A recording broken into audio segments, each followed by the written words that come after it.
Hello everyone, my name is Nanavati, and today I'll be talking about an important economic issue facing India, the cost of living crisis driven by inflation, inequality, and urbanization. Let me begin with a simple observation. Even though India is one of the fastest growing economies, many people today feel financially stretched.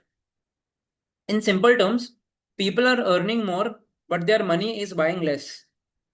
This is happening because the prices of essentials such as food, fuel, housing, and healthcare are rising faster than people's incomes.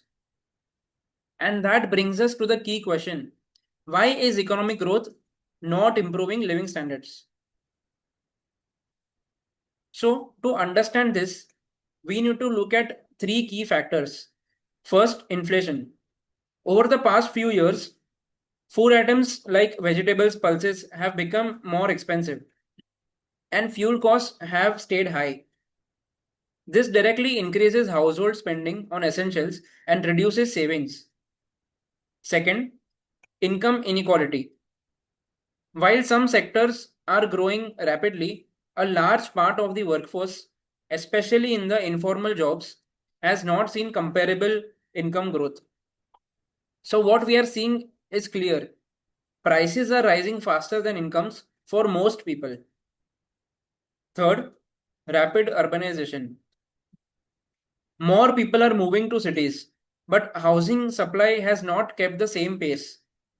As a result, rents have increased significantly, and a large share of income is now spent on housing. Together, these factors steadily reduce purchasing power of people. So, what does this lead to? At the household level, higher spending on essentials leaves less for savings and non essential consumption. This results in lower savings, reduced discretionary spending, and greater financial vulnerability. At the broader level, this weakens demand in the economy because when households cut spending, businesses see lower sales, which slows investment and job creation. At the same time, it widens inequality as higher income groups are less affected, while lower income groups face a sharper decline in purchasing power. So, historically, India has seen inflation during the 1970s oil shocks and after COVID due to supply disruptions. But today, it is a bit different. Multiple pressures are happening simultaneously. Prices, incomes, and urban costs are making the crisis more persistent. And this is further amplified by global uncertainties, such as the ongoing US Iran conflict, which is already pushing up global energy prices and adding volatility to inflation worldwide. So, how do we address this? First, controlling inflation by improving supply chains, reducing wastage, and managing food and fuel pricing more efficiently. Second, increasing real incomes through job creations, stronger MSMEs, and better wage structures. Third, reducing urban cost pressures by expanding affordable housing, improving public transport, and developing tier 2 and tier 3 cities. And finally, strengthening social safety nets in healthcare, food, and education. In terms of timeline, in the short term, stabilize prices and provide relief through food subsidies, targeting cash transfers and temporary tax adjustments on essential goods.